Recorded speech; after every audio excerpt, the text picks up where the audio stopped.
Mika, good to be back with you. What stood out to me, though, was the fact that this whole thing was supposed to be a Democratic conspiracy, a Democratic scandal. All these elites on Epstein Island, Bill Clinton, Bill Gates.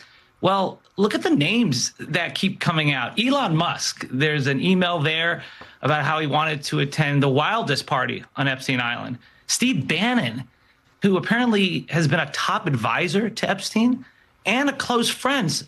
So much for attacking those global elites, right? It's always about projection with this guy. Howard Lutnick, the Commerce Secretary, he said he quit Epstein in 2005 after he and his wife visited their next door neighbor in New York and saw this massage table with candles around. But the emails show that he and his family apparently traveled to Epstein Island for a lunch in December 2012. And of course, there's Donald Trump's name through it. Doesn't mean that any crimes are committed by these MAGA leaders, but it's sure embarrassing when a core tenet of MAGA is to expose the liberal elites who pal around with this notorious pedophile. And as far as what's next, it's limited because there are loopholes in the Epstein Files Transparency Act, including no enforcement mechanism. So they can try to do the inherent contempt powers of Congress, but that hasn't been used for 100 years. That's not going to work. They can try to hold someone in contempt or impeach them. But if you try to impeach them, you need some Republican cooperation. And in the Senate, it probably dies. So I think the best thing for them to do is file a lawsuit to compel these documents to be released. That may work. Or maybe pass a new law, because the current one is not adequate in my mind. So, Dave, I mean, it's a good point, though, depressing one, that it seems like for some of these victims, they may have hit the end of the road, or at least it's very hard going forward to achieve the justice they so, of course, seek and deserve. Just give us your thoughts, though, just about, if you will, about just how DOJ has been handling this to this point. You know, obviously the piecemeal rollout, drips and drabs, so transparently political when one document dump was like solely about Bill Clinton. They obviously were more than a month or about a month late in delivering these documents. There's still plenty that will never see the light of day.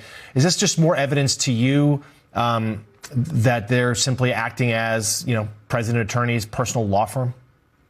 President Trump's personal law firm? Yeah, Jonathan, I think the direction is coming from the White House.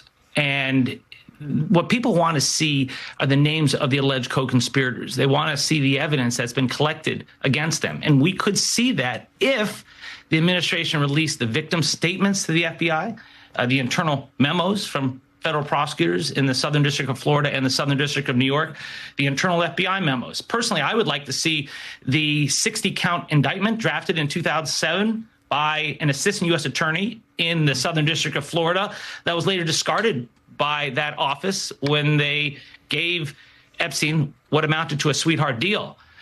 Also, notably, we haven't seen the photos that the Epstein estate has released previously.